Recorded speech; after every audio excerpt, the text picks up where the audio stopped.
September 16th Medfield Select Board meeting. Welcome all. Welcome for those of you who have been waiting patiently for 15 minutes for us to start this meeting. A couple things. This meeting is being held in a hybrid format, so we are both streaming it live on Medfield TV as well as recording it. For anyone who hasn't been here before, if you do come up, we'll ask you to speak. Where's the second microphone? Oh, right there there. it is. Oh, you please sit to the front row.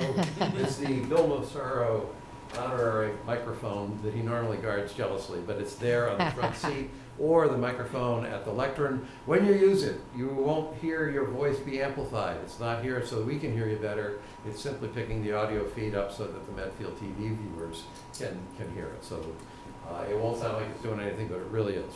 And we'll ask you, if you do speak, we'd ask you to identify yourself and give us your address so that that all gets recorded on the video that gets recorded, and in our meeting minutes for that matter. Okay,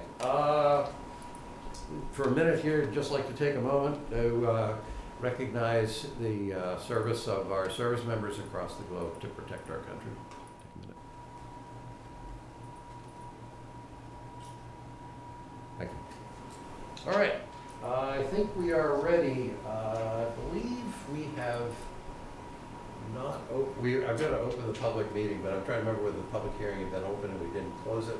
This is the same one as before. So we This is the same, this is the third time. we have two tonight. We have one for Marcus Sharon, and I do not see him on here tonight, but Dean Cohen is the one who is here tonight, and we did open the public hearing for him. and That's did what I not thought. close it. So Yeah, the I public can- hearing is still open on this. So- So for those who didn't realize this, we had a public hearing for a request for granting of solicitors licenses at our last meeting.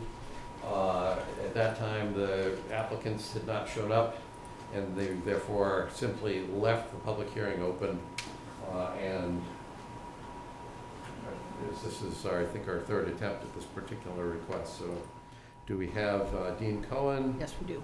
submitting a request on behalf of actually 1, 2, 3, 4, 5, 6, 7 request for a solicitor's license for Anthony Perez, Dominic Walmsley, Colin Trumpler, Allison Ciani, Lorraine Anderson, Keaton Sullivan, and Javi Firstler.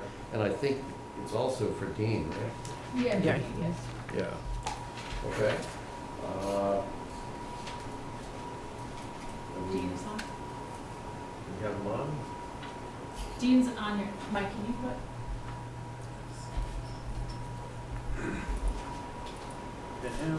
He's muted right now. There we go. Thank you.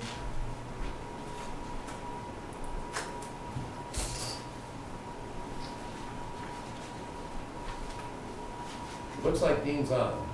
He's muted. There it is. Hey, good afternoon. Good afternoon. Good afternoon. Take it away. Give us the summary of your request. Yeah, so I'm Dean Cohen. I've been with Howard for 8.5 years. What we do is we go door to door and we offer free estimates on windows, roofing, siding, trim, gutters, doors, and attic insulation. The company's been in business for 33 years, and in Boston, we've been in business for 14. We had a series of applications for solicitors' licenses. What I'm looking for is actually, assuming these are the same ones that came in before, I had gone through these ones and had a series of questions about the details. Sure. Let's start with, I guess, Eileen, I'll start with you if you have any questions. Well, so you've got quite a roster here. Is the intent to have people designated to certain sections of Medfield, or just a free-for-all? How's that going to play out? Yeah, so what we use is there's a mapping system that we basically mark off specific streets in the towns that we go in, so that we don't go back to the same streets over and over. So ideally, we put like 2 people in one neighborhood, and then after that day, we don't go back to that neighborhood. Okay. And then, I mean, our typical process here is it's a 90-day, so if we're here tonight being September 16th, it would be kicking off, whether it be tomorrow or any day going forward for you. And then typically it's 90 days. So I saw in here, duration of permit. So our permit is usually 90 days, and it's super easy to re-up, but during those 90 days, we want to make sure that you are adhering to the no solicitor list that is growing by the day here in Medfield, and that you're adhering to the, going to the police station and getting your decal to have around your neck, so when you are talking to a resident, they know that you're legit. Yep, absolutely. You got it? That is all I've got. Okay. Pete? Can you tell me what days and times you're looking for? Yeah, we typically will go up from Monday through Friday, 11 to 7, and then Saturday from 9 to 2. Or, sorry, 10 to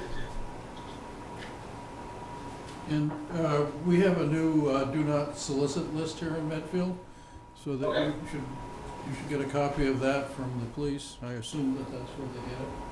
Yes, if approved, Dean will meet with Brittany and go through the new protocol. Okay, Gotcha. that's all I've got. Yeah. Sorry. So I had a series of questions that I had from the last set that came in. I think this is a duplicate of that set. And do you have those on hand with you so you can follow what I'm going to be asking you about? Or I can just ask you and you can try to try to give me explanations. If you have them, that's great. If you don't, it's okay. The very first question I have is on the lower left corner, there's an approved, disapproved thing, which is to the left of the Board of Selectmen, which I think is the Board of Selectmen's approval or disapproval. And I see Marcus's application shows that this was approved on August 21st. There's an okay on somebody's initials.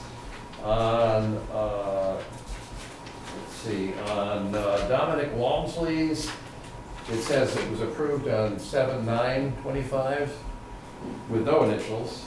On Colin Trumpler, it is 7/9/25, no initials. Keaton Sullivan, 7/9/25. My guess is these are the dates that we filled them out. this is the third time we've taken the run at it. But when I saw that somebody had indicated these were approved, I kind of wondered who did it, because we didn't approve it. I'm think- confirming with the police chief, that may be when we did the background check. Okay, so, Yeah, okay, so so I I think know that's- what it is, and that's Yeah, fine. I'm So, confirming with her now. okay. Next question I had was on, and these are not criticism, they're just questions because of the way this was filled out. So for Keaton Sullivan, I think it was my question on that one.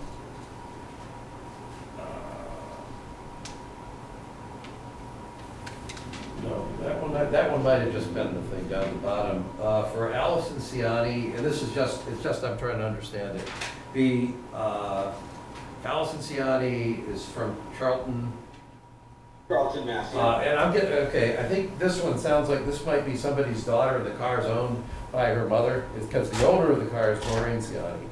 It's just an innocent question, I was just trying to make sure I knew what I'm looking at. The next one is Javi Fersler, and the vehicle owner there, again, also same address, is Jimmy Fersler. Is that? That's his father, yeah. That's his So father, a lot of okay. the guys that are the people that work for us, Yep, that's they're fine. fresh out of college, so they're 21, 22 years old. Okay. A lot of the vehicles are in their parents' names. That's fine, no, that's fine. And then the Lorraine Anderson, her license plate is from, I don't have all the details, but it's from the state of Georgia. So I was just curious, so there's people that actually come that far to work up here? So she lives up in Burlington. Okay. She's originally from Georgia, Okay, but she's no longer working for us, so we don't have to worry about hers. so we're not gonna approve hers anyway then? Okay. Yeah, we don't need to. Okay, then let's take that one off. And I think those were, some of like those questions, it was just, I was trying to understand who was coming and what they were doing, so that's Of fine. course. Okay. while I was checking for my stuff here, you guys were talking about dates and times. Can you just tell me what the dates and times were? I wasn't listening. So, go ahead. Dates were 90 days, Monday through Friday, 11 to 7. I was going to suggest that, because this will go after the time change, I was going to suggest that it either be 7 o'clock or sunset, whichever comes earlier, and then Saturdays from 10 to 2. Saturdays 10 to 2. And you were suggesting, what time was the start time again? Did you say 11 to 7? Is that what you said during the 11 week? to 7? Yeah, during the week, we typically work 11 to 7. Is it okay if you guys stop at sunset after the time change? So you Yeah, I figure mean, it's, we always abide by the town's rules and ordinances, so if that's, what you guys would prefer, then we would go by your rules. I think we would prefer it, but I think it's advantageous for you from a marketing standpoint. You can tell me if I'm wrong, but the feedback that I get from people who have somebody coming to their door after dinner in the dark to talk to them I don't think sets you up for sales. You can tell me I'm wrong and then I listen to it, but that's the general feedback I've gotten from people who is this person? They came to my door and I didn't want to answer, or, so, is that? Yeah, it's definitely a case-by-case scenario. I typically don't have any problems with it, but I also make sure that, that we wear bright clothing. Some people will wear reflector vests. Yeah. We always go to like a house, if they have an outdoor light, we go to the door with the light on, but yeah, some people might be uncomfortable with it, so we always abide by, what the town would prefer. We have a new badge sort of thing that you wear. Yeah. We always wear the permit and our company badge visible. All our clothing has branding on it so that people can see who we work for. Okay. And Christine, to your email that you sent out about the first fine that we issued, I assume it's not to these guys. It is not to them. Okay. No, it has to be mine. Good. I Okay. assumed you would have said something. No, Dean's Okay. fine. So I don't have any more questions. You guys are all set? I'm good. It's a public hearing. Does anybody have comments? Yeah, Laura? You asked me to get Grab up the mic and if you don't mind. yourself and- Gotta get a microphone in the front row. Dean, we have one question from a resident. Yeah. Laura Scotty. in Green Street. I'm curious as to why we have to allow solicitors. With social media, Protected by, it's considered to be commercial speech, which is protected by the courts. So you We can't don't have a absolutely choice. prohibit it, you have to reasonably regulate it, time and place. I'm on the no solicitor list. I just find it, well, considering I was brought up in New York City, let's just go for that reference. Don't consider it a safe practice. And I would just wonder if there are other towns that have put in stricter rules than what we're suggesting. And I think to go beyond 5 o'clock in the winter when it's dark is,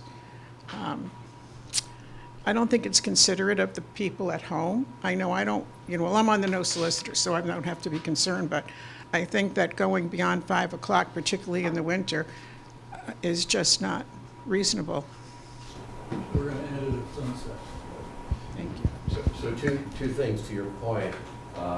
First, this is 90 days, so if it starts now, it'll go about November. November. So probably we will at least be in the dead of winter, but I think sunset, 5 o'clock is probably awfully close to sunset. Yes. So we agree with you on that point. Leaving aside the legal comment, I totally understand. I would have a heck of a time being a door-to-door solicitor. I think that's a tough job.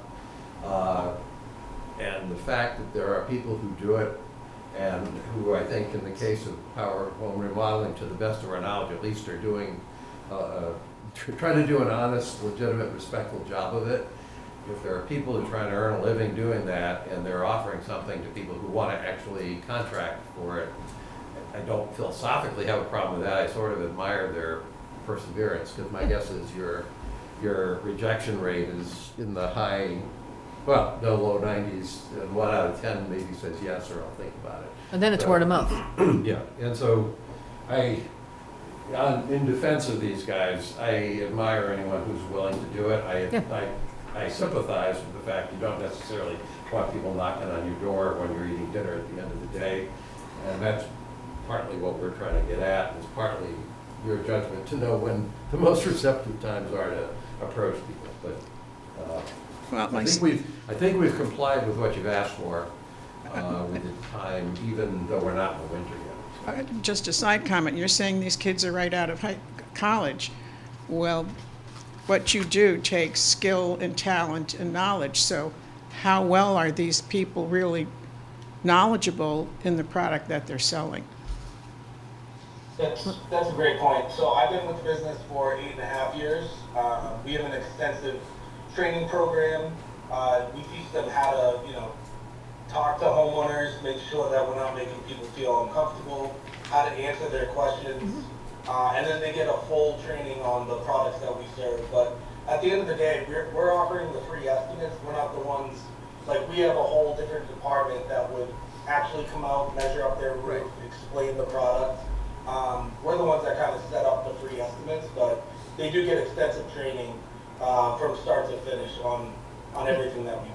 I'll speak from experience. I got out of college, I was in sales, exactly what you just said. They teach you, you're looking for the signals that are like it's being shut down. I don't hear this as a hard sell, but I mean, that's what a 21, 22, 3, you need to get experience. You need to get sales experience. And having to deal with all walks of life and knocking on the door and having that confidence in the product that you're promoting. You're not the one climbing the ladder to replace the window. I have no problem with that. From a pure starting as a living and a career, you got to start somewhere. And if you want to be in sales, this is one heck of a way to learn how to accept no. But if you've got a good company behind you, I have no problem with that whatsoever. Okay, thank you. The one other point I'll make on that, and again, this is, to the best of my knowledge, not this company. I've had people who've come up to me and talked about solicitors who described interactions that were more coercive, more manipulative. Mm-hmm. And it's only happened a couple times over the last 5 years, maybe 2 or 3 times. And every time I've said, which company was it? Tell me who it is. And every time the person says, oh, I didn't get a name, I didn't get a company. If you are, and I understand if you don't want to engage, fine, but if you have that kind of an experience, we sure as heck will act on it if there's somebody out there that's not operating in a respectful manner. But we can't do it if we don't know who, we don't have anything to go on. And that's happened 2 or 3 times where people have complained about the category of people being out there, and it's like, well, that's not. I'll speak from firsthand experience. I don't know what it is on Metacomet Street, but everyone that solicits in this town knocks on my door. And I will say unequivocally, everyone has been extremely respectful. When I say either I'm about to head out, I'm on a call, I've got my earbud in, they're like, okay, all they typically ask is there a time I can come back, right? But they take the no and they leave, and that's all I would ask, right? Is when somebody's saying no, they're saying no. Absolutely. Yeah, a big thing for us is our brand. It's everything. We go into a town and we get bad reviews or bad rumors that spread about us that can completely derail us. So that's one of the big things I always talk with my team is, if somebody's not interested, don't be rude. Respect their no, and there's somebody else out there that would like our service. So, and then you have a really good disengagement with somebody that wasn't interested, and they say, you know what, I wasn't ready, but they're really respectful and they're polite and they're friendly, and then the next time we come around, they might be ready. So we just don't want to ruin relationships. It's not worth it. Okay. Any other comments from the public? And I can unilaterally declare this closed. I hereby declare this public hearing closed, and I'll entertain a motion. I would move to grant a soliciting license to Power Home Remodeling for 90 days. Be able to solicit from Monday through Friday, 11 to 7, or sunset, whichever comes earlier, and Saturdays from 10 to 2 for 90 days. All right, I second that. Just to be clear, 90 days starting. Do you want to start tomorrow? Is that the effective date, Dean? That's perfect. Okay. So it's going to be 9/17 to 12/17. Okay. Good. Second? Yep, second. All those in favor? Aye. All right. Thank you, Dean. You're all set. Thank you, appreciate your time. Thanks, Dave. Okay, next item on the agenda is the continued discussion, this didn't get corrected, this was the continued discussion of plans for parcel B. And I think the context of this is we're talking about the first of the steps, which is the designation of 12 acres of land. So it's not the committees, it's actually the very first step of the process of figuring out where the land is. Anybody wants comments to start here, or you want me to start? I think I may have put it on the agenda, so if you'd like. Yeah, if we need, I mean, I support moving forward, hearing from the town. I personally, and if it comes out the wrong way, I apologize beforehand, but I don't want to be bullied to not explore something. Like, everyone should have the right to go explore, and if it's meant to be, and if it gets voted gone, great. If the town says no, then I'm fine with that. But to be told no out of the gate, don't explore it, I think is crazy. I mean, it's a piece of property that, from the get-go, I know when I was head of Parks and Rec Commission back in 2006, 2007, the intent was to put a Parks and Rec facility up there. I have all the paperwork still in my house, right? So it's not something that we just decided 8 months ago or a year ago. So to explore what could go up there now, just if now we have to figure out where the exact 12 acres are, then we should do that. So, doing it by way of introduction here, for anybody who's been following the town for a while, you know that we got an unsolicited proposal to put up a recreation facility on the land south of Hospital Road. When we bought the property, Mike Sullivan was still here, and what we did was we worked out an exchange with the state where 12 acres of land would be declared open space up on the Holmquist property, in exchange for the state allowing us to develop 12 acres of land south of Hospital Road. I think part of the rationale on that was at one time the Odyssey House was there. It was used for commercial purposes, but that was the deal we worked out with the state. It wasn't open space, it was because it's agricultural land. Yeah, There was 12 acres of agricultural land designated as a home care Correct. property. Right. So bottom line is, we have the legal right to develop 12 acres of land south of Hospital Road. That came up, that was the land that the unsolicited proposal was targeting, but we've never designated what those 12 acres would be. And when the idea of this thing first came up, the early people who showed up were predominantly opposed to any development of the land at all. I don't know that they represent the town's overall sentiment, but certainly the ones that were vocal at our meetings opposed it. And in that process, there were a number of potential issues around the 12 acres of land, depending on what 12 acres it would be. It had to be 12 acres that wouldn't interfere unacceptably with historic properties if there's anything that was protected. It had to recognize wetlands, which of course we would do. There were advocates for preserving the view shed. There were certainly advocates for not ruining the sledding hill, but we all understand the sledding hill has never been on the table to be diverted into something. But the bottom line is, what it did was it pointed out that we're in trying to entertain an idea. There are basically a set of objections that were associated with what those 12 acres would actually be that may or may not be valid objections. So my thought in putting this back on the table wasn't necessarily to just go ahead with the entire thing. My thought at this stage, because I don't think we're going to get something up for an article for next May, we've sort of, I think, missed that ship. But if we get the concerns that could disqualify us from doing anything up there at all with the 12 acres that we already negotiated to develop, that we should designate what those 12 acres are, deal with those concerns around where those 12 acres hits, and then at least we have the 12 acres designated. So then as we move forward and looking at what, if anything, to do with those 12 acres, we know what 12 acres we're talking about, rather than 37 acres that everybody's found objections to in different parts. And that's never what, it's not all at risk, I guess is what I'm saying.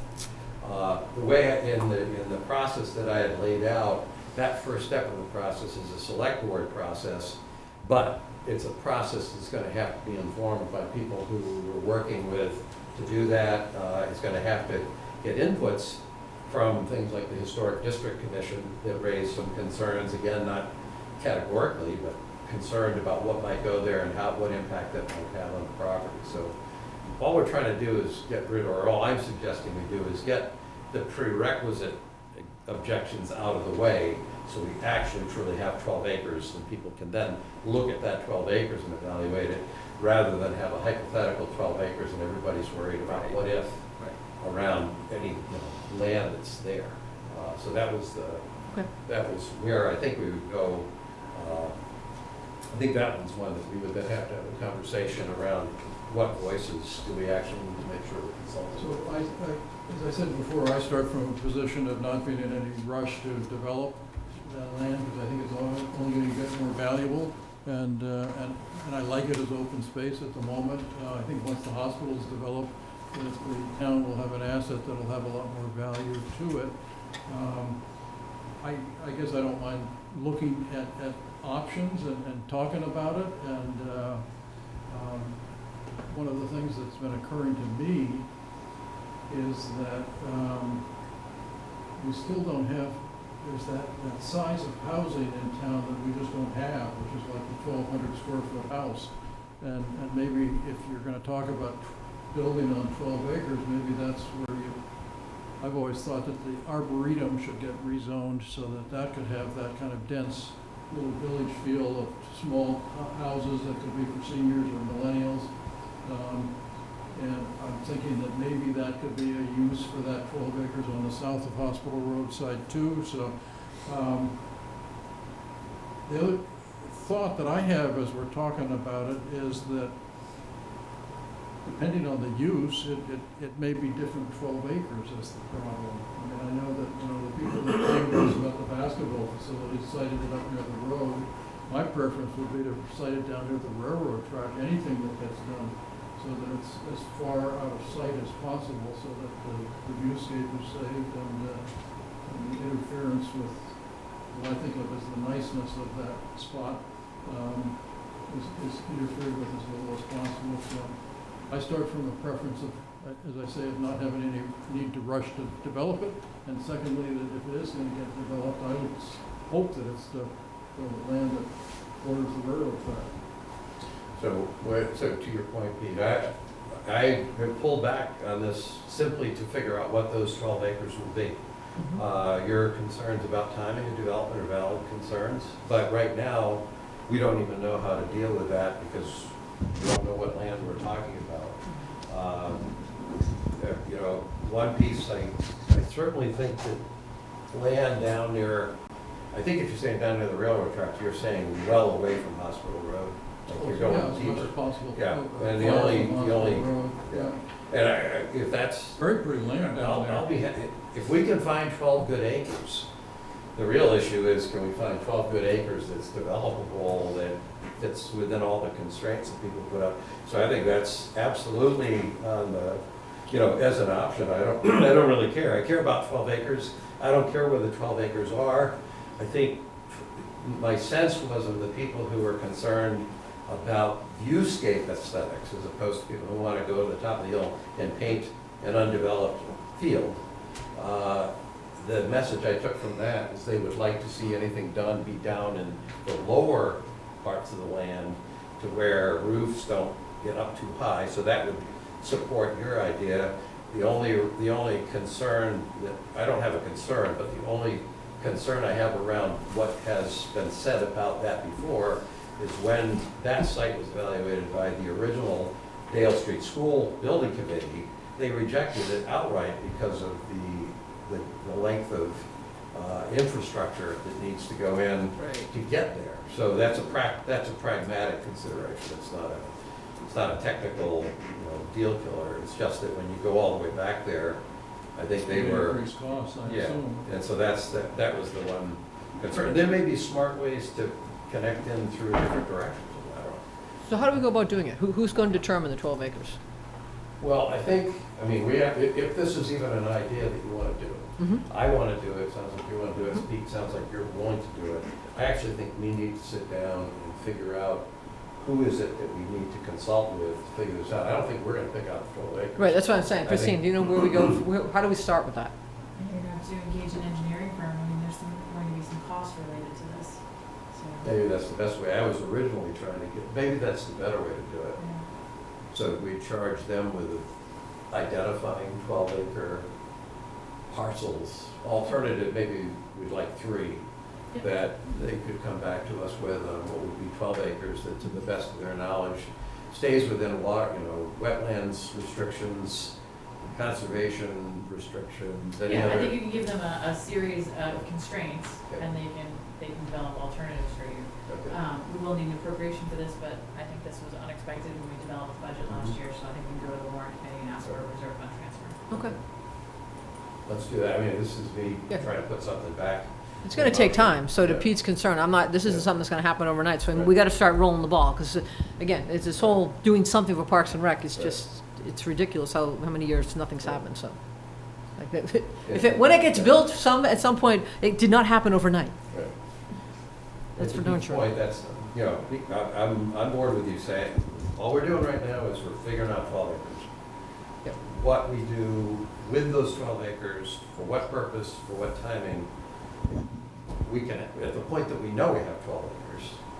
Is it still owned by the, whatever we do we have to split with the town, or, excuse me, split with the state, or is Well, this all it ours? depends- It depends what we do, yes, that's still part of the. You sell it or lease it, you own the state by the share. Okay, share that's rate. still shared land like this, okay. Half the proceeds go to the state. Right. Yep, okay, just wanna Well, put you that out could there. deduct- The it'll more be you less. are around that, I mean, if you build something that has higher property tax return for the town, then we don't have to share the half of the property taxes with the Yeah, state. or if No, you you're get, sharing property. or if you get a town facility that you don't have to pay for, you're not making a profit.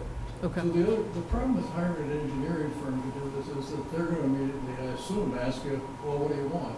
I mean, do you want the highest and best economic return, which I assume would be build it right on Hospital Road, because that's the cheapest and easiest for a first. So- You can't build it right on Hospital Road.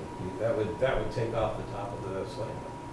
And to the left, you have the catch basin from the campus, dump, where that triangle is. That hole there is the actual holding area, so there's nothing going in on Hospital Road.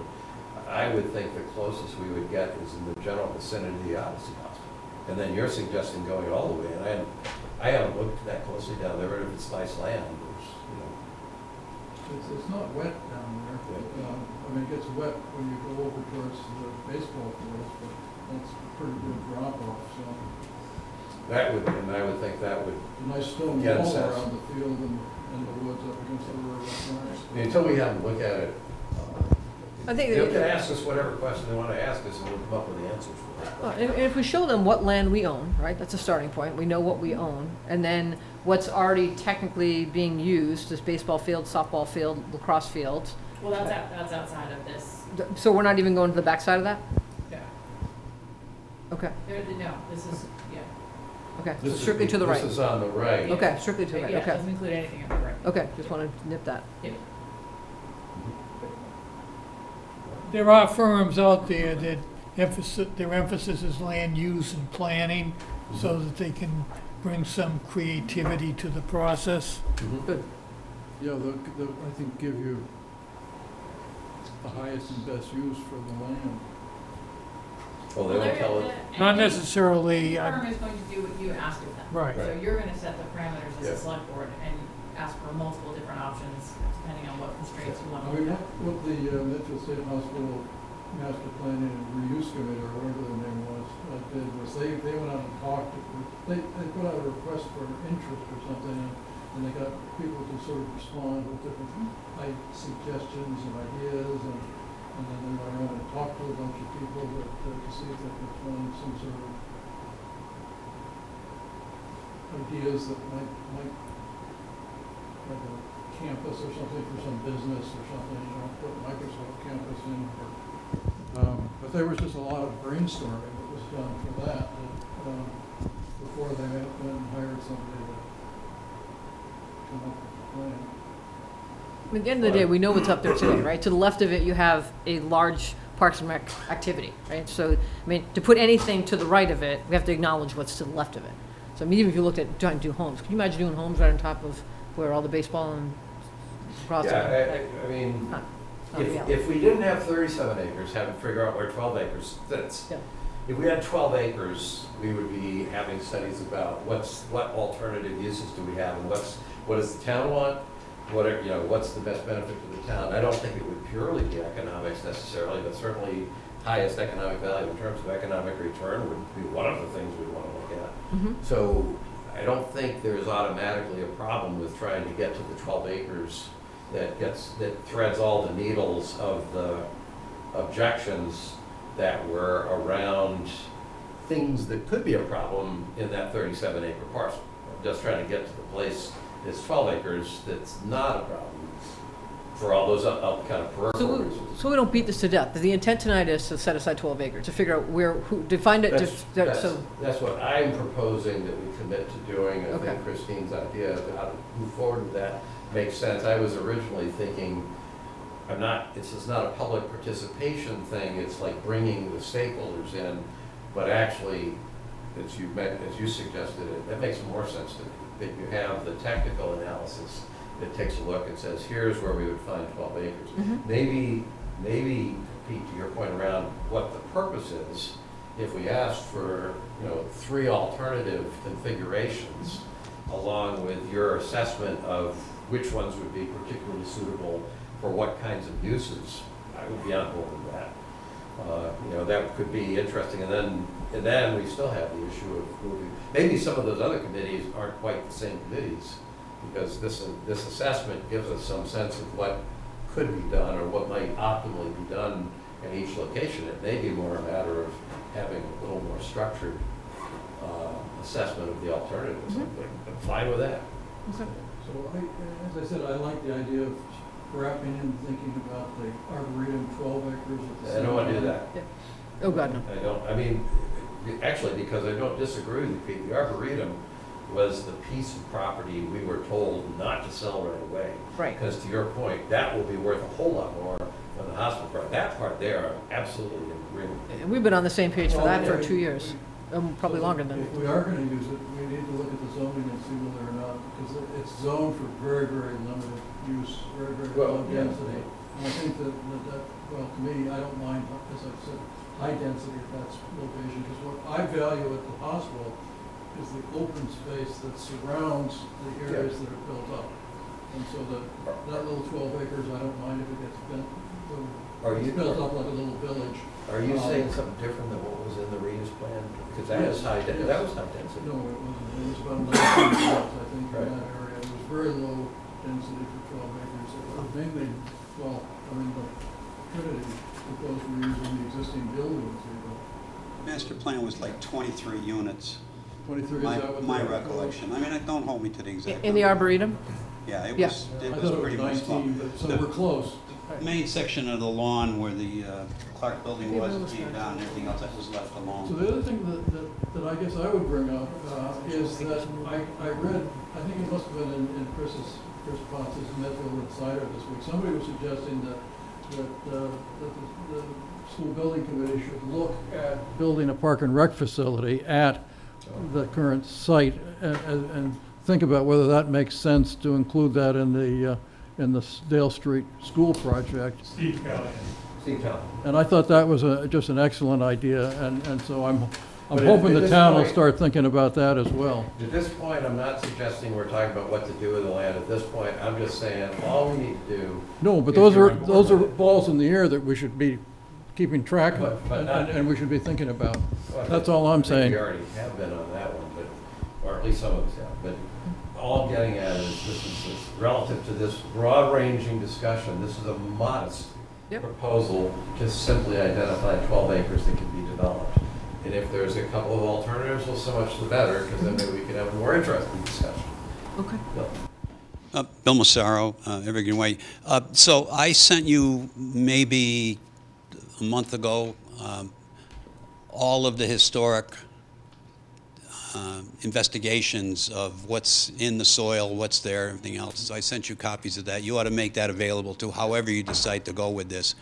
But a couple of comments. Number one, I'm not suggesting you're going to do this, but they don't have to be contiguous 12 acres.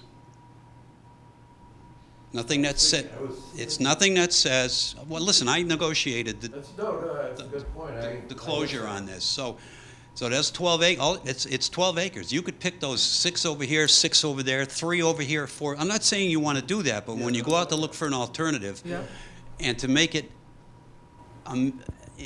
attractive to perhaps different kinds of things, as opposed to one guy who's going to take 12 acres to put one building in a parking lot or whatever, you may want to look for other things and leave that open. So don't lose sight of that. Yep. I actually hadn't realized. I guess it's not because I knew that I thought that wasn't true. It's just I just automatically got to 12 acres. No, so it's not. It's not. Doesn't have to be contiguous. Yeah. All right. The other thing is now, if you take the report that I sent you and you read through it, I have not walked the area, so I don't know what it looks like. I mean, I know the Odyssey House. I was instrumental in getting it taken down. And I'm not sure about the other issues, but if you read the reports on that and everything else, whatever the 7 or 8 historic items that are there, they're holes in the ground where something used to be, and there's a stone wall where something used to be, and a concrete pad where something used to be. I'm not advocating to take them away, but there are ways to do something. I mean, there's a protocol to follow, there's a process to follow. Historic Commission and everybody else may object, or they may go along with it. So it's not an obstacle that can't be handled. Yep. The descriptions of what they left in the ground up there, DCAM did when they carried the stuff away. There used to be a steel scale or whatever where they used to weigh stuff and everything else. Supposedly that's still there. What you don't know right now is what did the town put there over the years. What did the farmers that were haying the fields put there over the years? And I'm talking, when I say over the years, I'm talking since the property closed. So there are asphalt grindings there. There were complaints about, in fact, Pete, I think Deb was one of the people who was complaining about the fertilizer that was being used and the smell that was being used on the fields up there. And some of that was stored over in that field and everything else. You might want to have somebody take a look at what's there. I mean, actually what's there and who's responsible for it. I handled DCAM. You know, it took a month for them to find the stuff, but they pulled out records from 2011 and everything else to tell you what is there. So the information is there. What you're probably going to wind up doing for your engineering report is, and I don't think you want to pay for a site assessment where they go around and they check everything and drill wells and put down and take samples and everything else, but at least you ought to identify what we've put there, since DCAM identified what was there and what they took out. So, I mean, that's a place to start. That ought to be in your RFP package or whatever you go out when We you're looking certainly for want to an engineer. piggyback on what DCAM already spent to figure things out. Yeah. Absolutely. Yeah. I mean, It's not insurmountable. I'm I saying you mean, never look. I'm trying to figure out how to get around the objections that were aired. You know, when we talked about this before, about things that might be a problem around regulations and stuff like that. I'm literally just trying to get an envelope. Some of what you're talking about there, definitely before you do anything with the land, you'd have to take a look at it and figure out what, if anything, needs to be done to remediate it. but if you hire somebody to come in, I'm not in favor of kind of like just going out, let's test land all over the no, place. that's to not see what what I'm they saying. found. What I'm saying is, if you want to sell this property, or you decide that you want to sell the property and everything else, you're going to need to know what's there. The people who you're asking to recommend an area of where you could put something and everything else, I would hope that you would expect them to tell you if there's something there that makes it, you know, you can sell this here, but you're going to have to take out 40,000 cubic yards of contaminated soil or whatever. You need to get those things, I think, done as part of your original survey that you hire these guys to come in and recommend. So I'm still not, if you're saying they need to read the documents that you forwarded, and if there's something they find in those documents that says something, they should draw our attention to it. Totally agree. If you're saying they need to look for stuff, because we're saying it's 37 acres, tell us where to put the 12 acres. That's where I'm, I don't know if I'm disagreeing with you or not, to be honest. So let's say they do topographic maps. Bill, can you just get the microphone back, please? I guess all I'm saying is, let's say they take topographic maps, they look at where your wetlands delineations are, what the 100 yards, bordering vegetated wetland and everything else, and they do basically a desk study of where they put this and everything else. It could be right in the middle of where you've got, like half an acre of asphalt type. On the surface. Yes, I mean, you ought to at least have a vague idea of what the heck we've put there and everything else when they look at this stuff. That's my suggestion.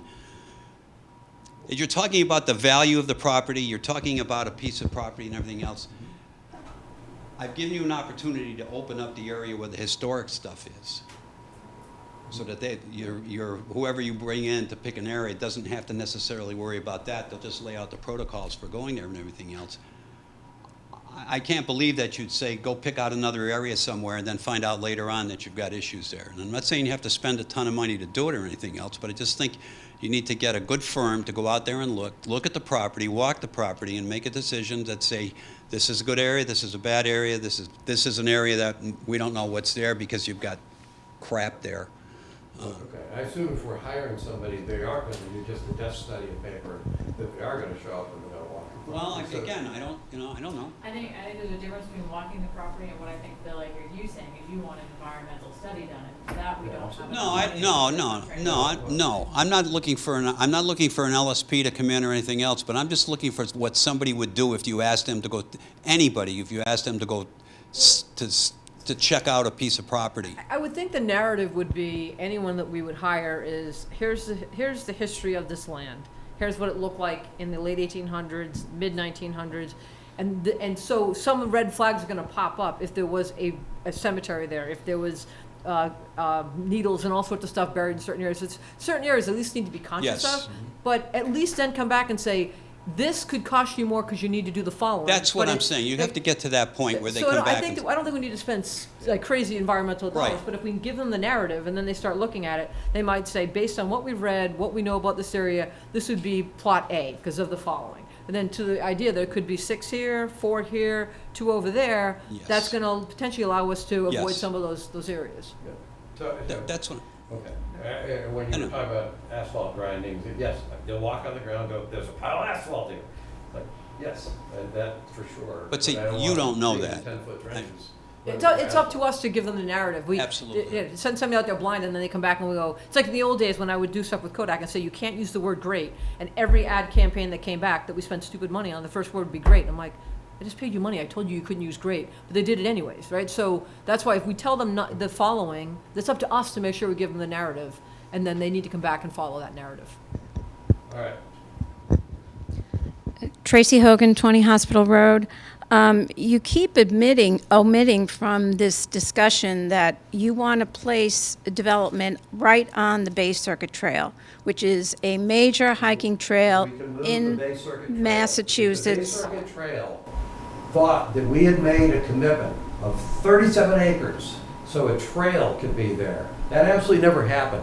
Not only that, I defy you to show me where the Bay Circuit Trail is in anything that we're looking at. I tried can to give find you it maps here. of the Bay Circuit Trail. I have maps of the Bay Circuit My Trail, point is, and if it's we have to right move there. if we have to move a trail, we'll move the trail. I'm not What? even sure we have to. That's why I want to have this study, so we know whether there's an issue or not. You don't know whether there is either. 'cause you Yes, don't I know do what know it is. because I know where the maps are for the Bay Circuit Trail. I Oh, know walked that maps. trail. I'm saying I walked it, trying to find it, and I couldn't find my way There's through. I mean, I knew where it was blazes going. all over the place. If you want to go down there, it's right there. And you want to put a development Yep. right on the Bay Circuit Trail. So, and the Bay Circuit Trail is run by the Appalachian Mountain Club. Yep. So we as a town want to get into a land dispute with the Appalachian Mountain What land Club. dispute? What land dispute? Because This you is our think- land. It's never been finalized. It's, the Bay Circuit Trail has access to this land. Do you think that the town is really want to develop on top of a major hiking trail that connects First off, connects my point Kingston is to we don't have a Newbury problem Point? yet. We don't have a problem yet because we don't have any land that we're talking about. Yeah, we don't know if we're going to build. So I would say there's no intent right here. we don't, that's why we're trying to figure out, if we bring a firm in to say, here's 12 acres. And again, part of the narrative would be, there's Bay Circuit Trail here, right? So. But so you there's- never seem to bring that up. You'd never, I mean, no, not no, no, once but- have but- any of you brought up tonight that this is going to go right on the Bay Circuit No, Trail. we haven't, because we don't know where it's gonna go. There's 37 acres, and we genuinely do not know, of the 37 acres, where we even start to develop. And as Bill brought up a very valid point, let's just, and I don't know where the Bay Circuit Trail is in that area, so I'm coming from It's pure right where ignorance, you're right? talking But about. No, but it's not 37 acres wide, right? So if it goes to a certain point, and it's part of the acreage we're looking at, as we just said, we could break it up. It could be 4 acres here, 2 acres over there, and if it's allowing the trail to go through, we haven't done anything wrong. Because I do know the one thing about the Bay Circuit Trail in Medfield is, it goes through some pretty unique areas, right? So it's not all roped off and no one can be anywhere near it and they can't be near a residential home. So if we do something near it, we're not doing something that other people in the state haven't done. But we have not sat here tonight. I do not like, I have to say, when people put words in our mouth, no one here has said we're going to build in any specific area, because we don't know. You just said where the Odyssey House was. You just said it. But, no, I That's- swear, it's one of the areas that we're going to look at, but we did not say that's where the shovel's gonna go in and the first building's gonna be there. We're gonna look there, and if it is guided to us by an engineering firm that says, hey, you've got these acres over here that would make more sense, you've got these acres over, then that's what we're open to. Like, the three of us certainly aren't gonna pick out where the heck this is gonna be done. We'd rather have an engineering firm come in and look at what exists there today, what existed there years ago, and what will make this the road of least resistance and be beneficial to the town. That's all we're trying to do here. But that's not necessarily beneficial to the natural environment, because. We're not if going to make once- everybody happy. once- The one thing when I just- ran for this office, I can check the box off. We're going to make decisions that are not going to make people happy. We're going to try to go into it with our eyes as wide open as possible and not try to disrupt anything that doesn't need to be disrupted. But there are going to be tax bills coming at residents of this town that are going to blow their mind if we don't look at ways to be creative. Pete's looking at ways to bring in money for residential. I'm not opposed to that. If we're looking at ways to bring in partners to build and bring in revenue, we need to look at that. That is the one thing I do take very seriously in this role. We just can't keep saying no, no, no, no, no. We have a school coming at us. We've got water issues coming at us. We've got a lot of things coming at us that tax bills are going to be impacted. And it is our responsibility to at least try to see what can we do. Can is the key word. It's not a must. It's can we do things, and I take it very seriously that we need to explore these options. And if you want to explore them, that's fine, but you are going to have some resistance, because not only do you have the Bay Circuit Trail there, so you're going to get resistance from the Appalachian Mountain Club, you're also going to get resistance from birding conservation areas, because that is a major birding area. If you look it up on eBird, you can see there's visual proof of the amount of birds that are nesting in that area. And the state of Massachusetts takes very seriously demolition of existing birding habitats. Massachusetts has already authorized us to designate 12 acres. What you're really making an argument for is, well, you have 12 acres of developable land, but you haven't developed it. We should make it open space, which basically at, let's say conservatively, $250,000 an acre is $3 million that we should just say, nah, let's not do that. And you think that land's going to depreciate if you leave it alone? Are you talking, so you're It's not gonna making- depreciate, so you're it's going making the to- argument that we should hold off and sell it later? Is that No, your that's argument? not what I'm saying. Don't put Well, words when in you say, my well, mouth also. when you say it's depreciating, in what I sense? said it's not, the land is not going to depreciate the longer we hold on to So it. what's your point? Let's keep it open space. Why? I've just mentioned the Bay Circuit Trail no, is but there. that's not It's a gonna be worth major, you just it's said it's a not gonna major depreciate. What does that birding. mean? I don't know what you're trying to You're saying it get me doesn't, into. it won't depreciate. I Land value agree. doesn't depreciate in Medfield, as far as I know. Well, so in 10 years, you're saying we won't want open space and then we'll sell it? What is it that we are not Likely be a lot more valuable in 10 Well, years. only if you're gonna sell it. We're making, one argument Well, is we yeah. have a trail, we So can't. do The you- only, can I just chime in? The only thing I think yeah. we're chewing on everybody's ankles. Can I just to close up, just to close up with you, I understand you're an advocate for the trail, and you're an advocate for the environment, and I think both of those things are important. So even though I've been pushing back on you, I appreciate the point that you made. When we get to the point where we're actually looking at land, you may have issues which have to do with the environment or the trail, they should be factors in how we evaluate those alternatives. My point here is simply to get this process, to get past all of these hypothetical potential issues by getting to real designated land that we're talking about, so we know whether the issues you're raising and other people are raising are even pertinent. I don't think it's hypothetical that you want to put a building on the Bay Circuit Trail. That's not a And hypothetical. when did I say I want to put You want a to building put on where the Bay Odyssey Circuit House Trail? is. That's right. The Bay Circuit? that's not what we said. Trail went through the Odyssey. Let me jump in and clarify. George Lester, Hartford Street. First, just on the Bay Circuit Trail, it more or less follows the perimeter of the Right. property. And I'm surprised if you couldn't find it because it's pretty well marked. But what we wanted to do from Friends of Medfield Forest and Trail is invite you all, the select board, to come and take a walk with us on the bay and see the trail. So if there's, we actually are planning a date of October 11th as a public, invite people to come and walk. It's a Saturday. Come and see the trail. And actually, we're going to walk the section basically from Ice House Road all the way to, it goes up into the hospital and behind the Yes, hospital. yep, is I've where it gone through goes there with my into bike, yep. Dover. So we'd love to invite you for that. If that doesn't work, we could invite you for another date. But like I say, it's kind of around the perimeter, and it's more or less, it's basically the same as the high school cross-country course. You probably wouldn't mess with that. Yeah. Well, except, what it does is it goes around, and then where the high school cross-country course comes back up the hill, then the Bay Circuit Trail just crosses the road to go on behind the hospital. So anyway, so that's that.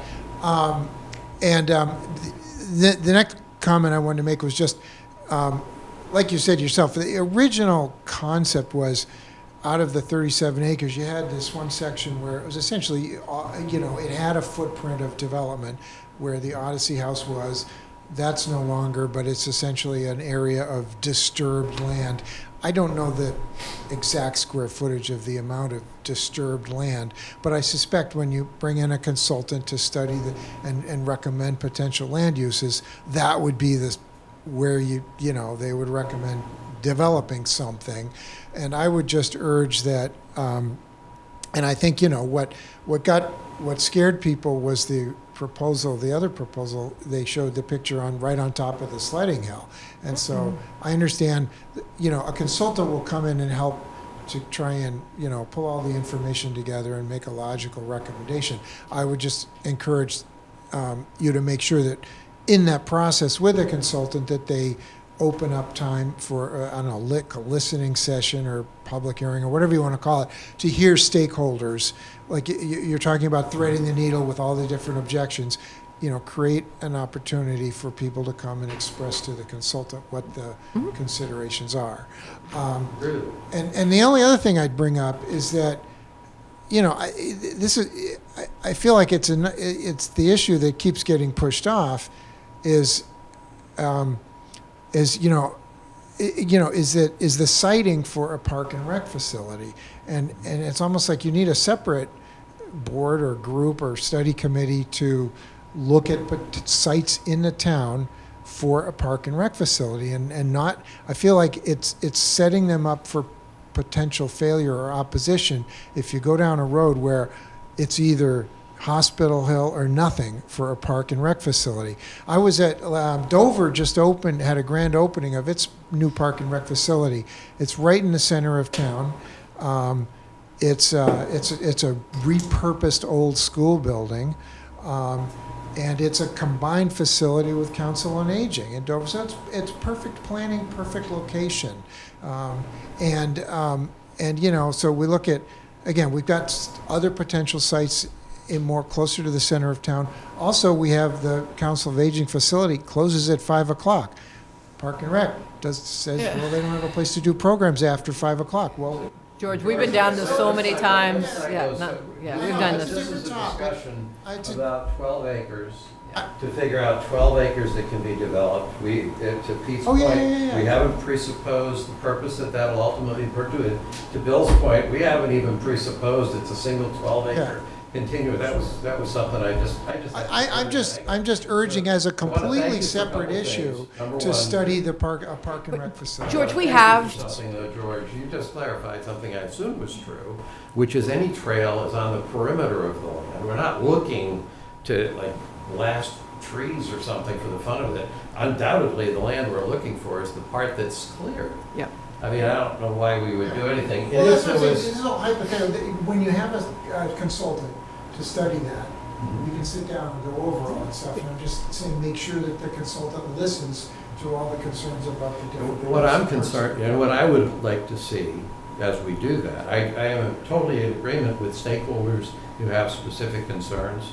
I am concerned with people who are bringing up concerns because they basically want to block anything from being done.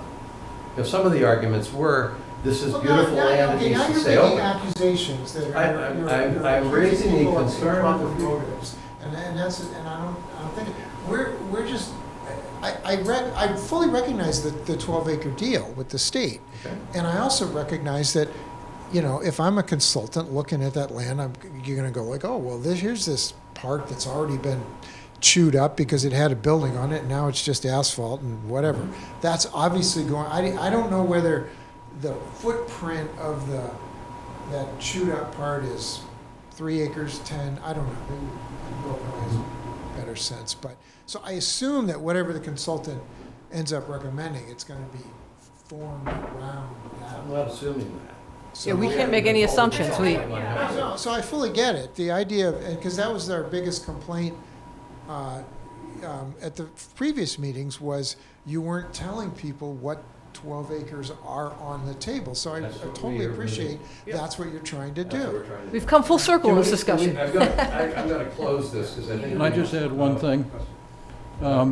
So the Bay Circuit Trail has a special part in my heart because when it was being laid out by the man, there was a man from Indian Hill who laid it out in Medfield, and he called me and asked me, because he said, I don't know the stuff up by the hospital, and would you show me the land up there? And so, and he and I don't remember how it came up, but I knew that he was a runner. I was a runner in those days. I had done some marathons, and so I suggested to him that we go jogging together, and I'd show him the land up there. What I didn't know was that he did ultra marathons. He ran like 100 miles. And so after our jog around the area so I could show him the places, I was sweating like a pig, and he was just, ready.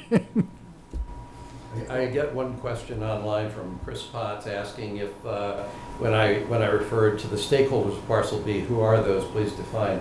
I'm thinking it's based on the people who have spoken in our previous meetings. George, you're representing, I think, the Appalachian Mountain Club. Tracy. Well, no, I'm representing Friends of Medfield Forest and Trail. just to be Okay, clear. I stand corrected. AMC Yes, is the fair overall enough. manager Yeah. of the. So you're Bay Circuit representing Trail. Friends of They don't Medfield. own the land or Right. own the No, trail. God. Yeah. Tracy, I know you've been involved in the layout of the Bay State, of the Bay Circuit Trail, and clearly you have interest in it. We had an elderly couple that came and was talking about using, they enjoying it for artistic reasons. Parks and Rec clearly has an interest in this. The high school cross country clearly has a reason, as an interest in this. Young parents with children who are trying to get them into athletic programs. And in particular, I'm not a basketball player, but in all the years I've been here, Parks and Rec is always talking about basketball courts. So there's various things that people are looking for.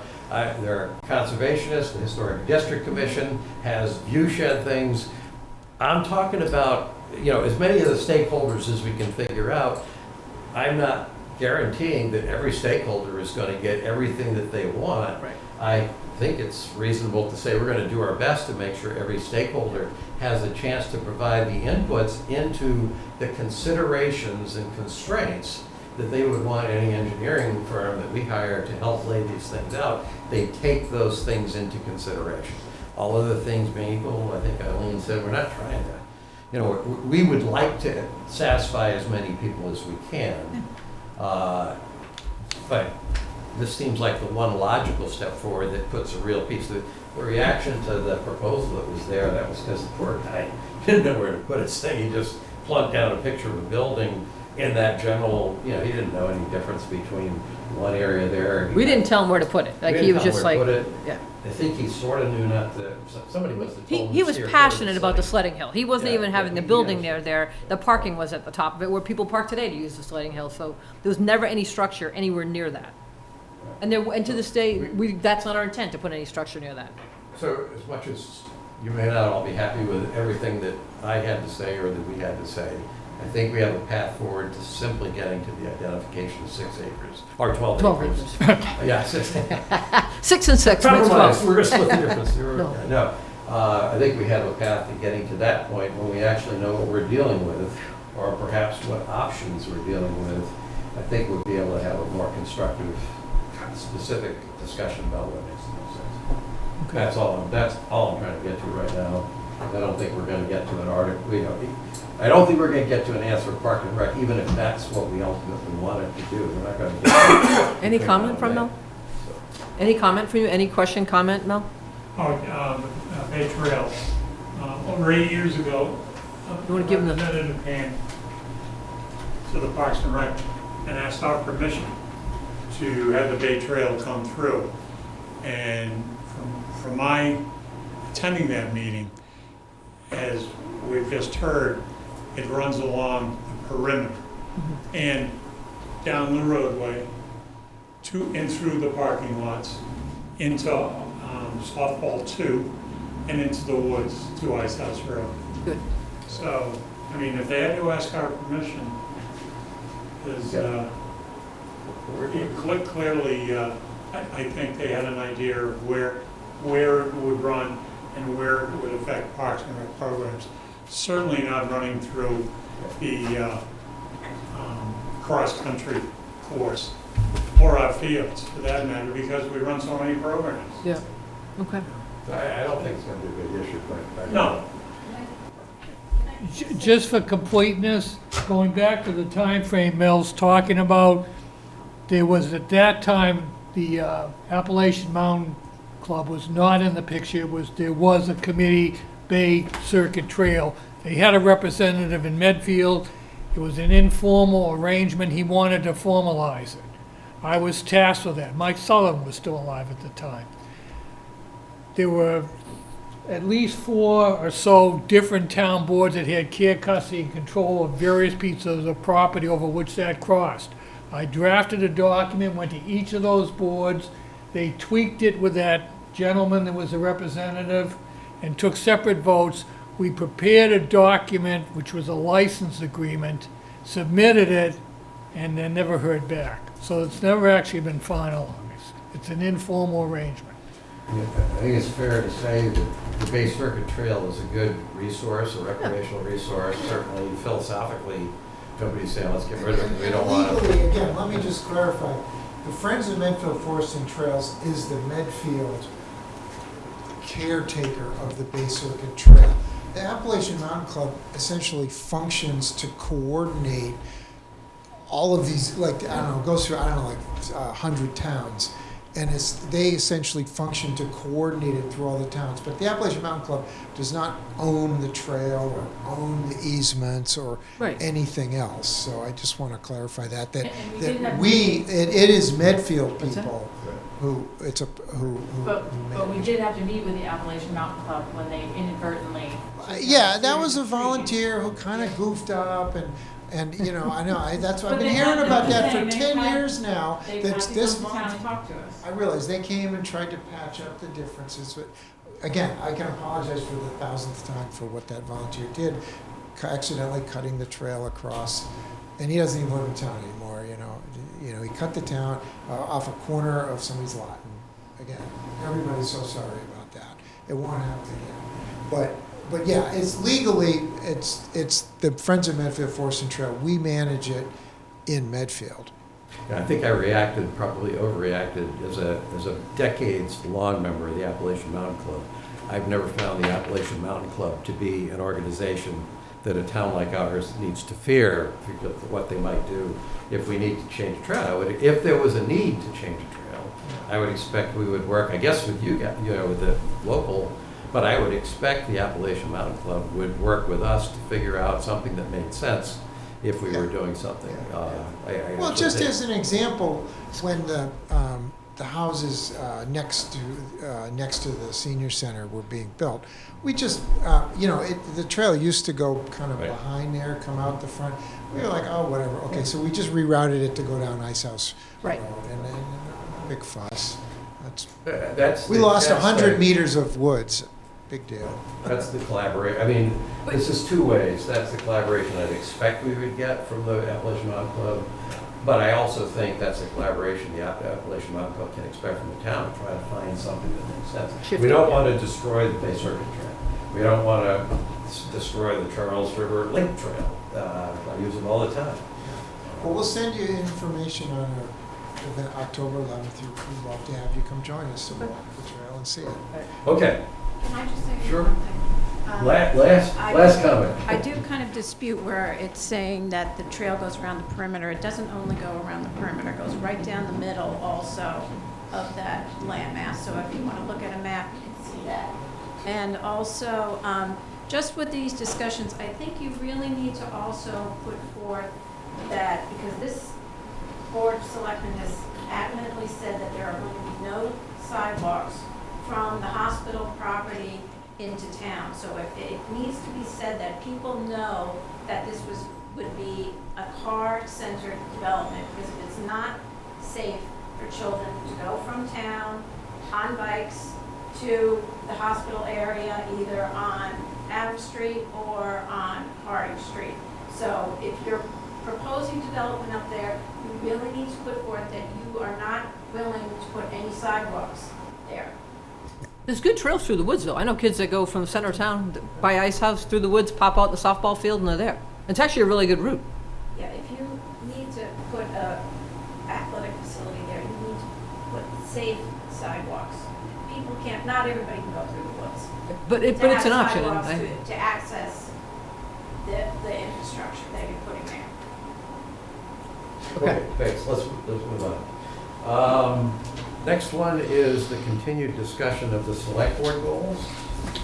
Yes, so at your last meeting, I presented you with a document with a new format, with some caveats that this did not include any of the public comments we've received to date.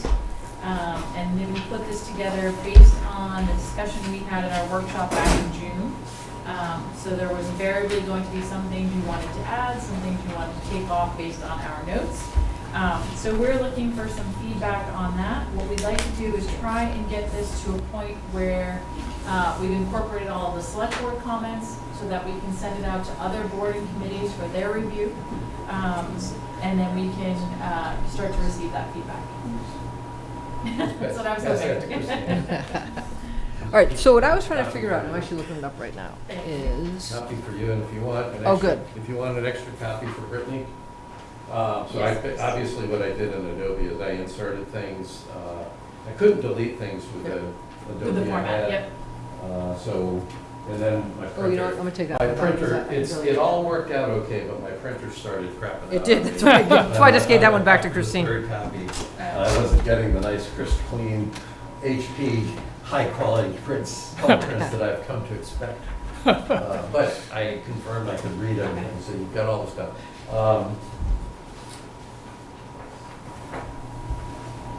Okay.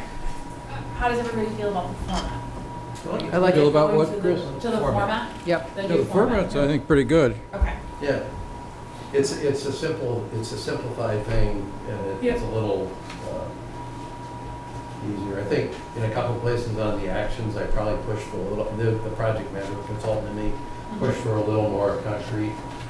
I was against a couple of the things that we're gonna spend more money for more grants to redo studies that have already been done. I said, let's get on with it.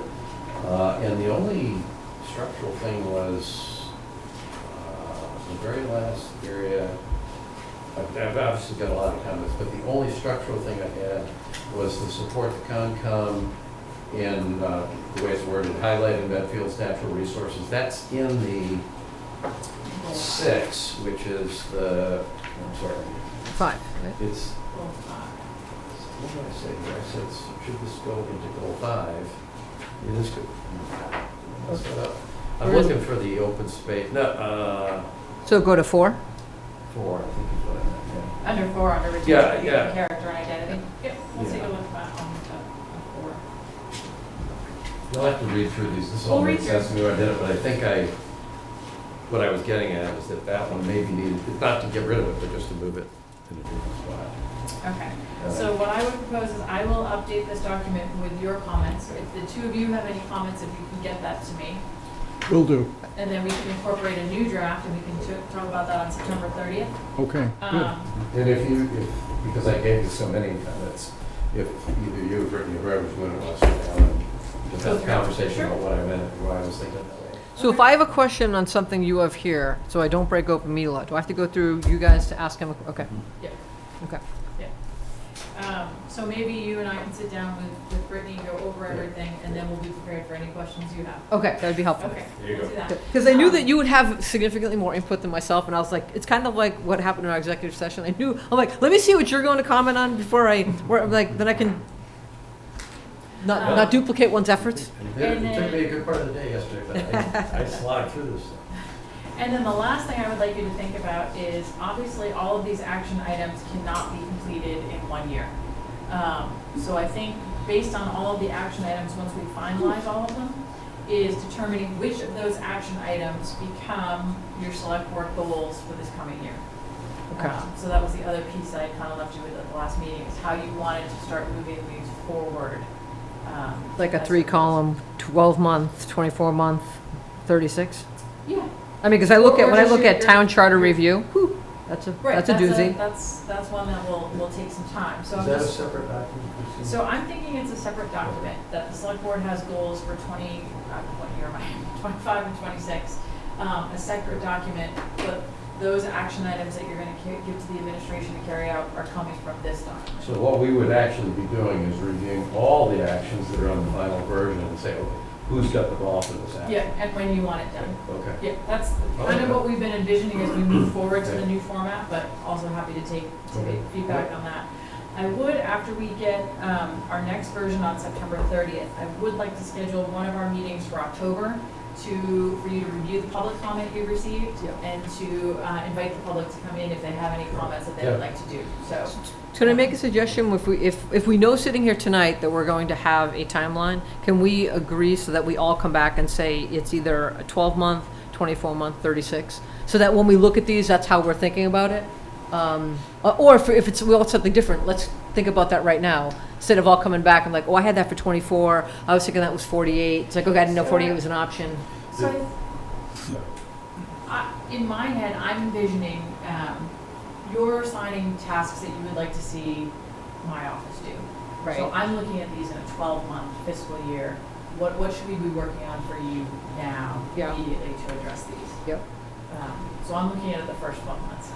Right, but there's some in here that are not 12 No, months. some are definitely longer term. But they're longer term, but it's not like we're gonna wait a year before we do them, it's that it takes 2 years to do it. Yes. So Yeah. what you're suggesting is that we go through these, I think, we should put 12-month milestone achievements for anything that's on the list. Or we, like, there were a couple of them that were talking about continuing to do something, and it's like, Yeah, some Okay, are but, yeah.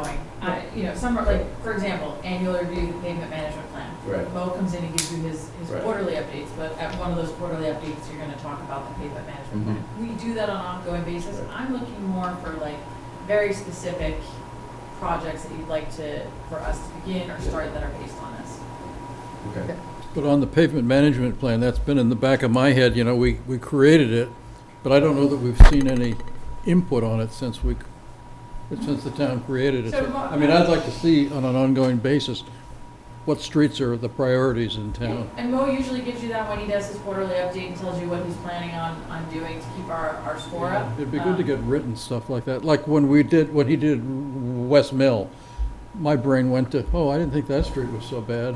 And then there was the issue of the bump where Adams comes down, and we didn't really talk about how, and that was redone in a way that surprised me, but, it's better, but it's not perfect.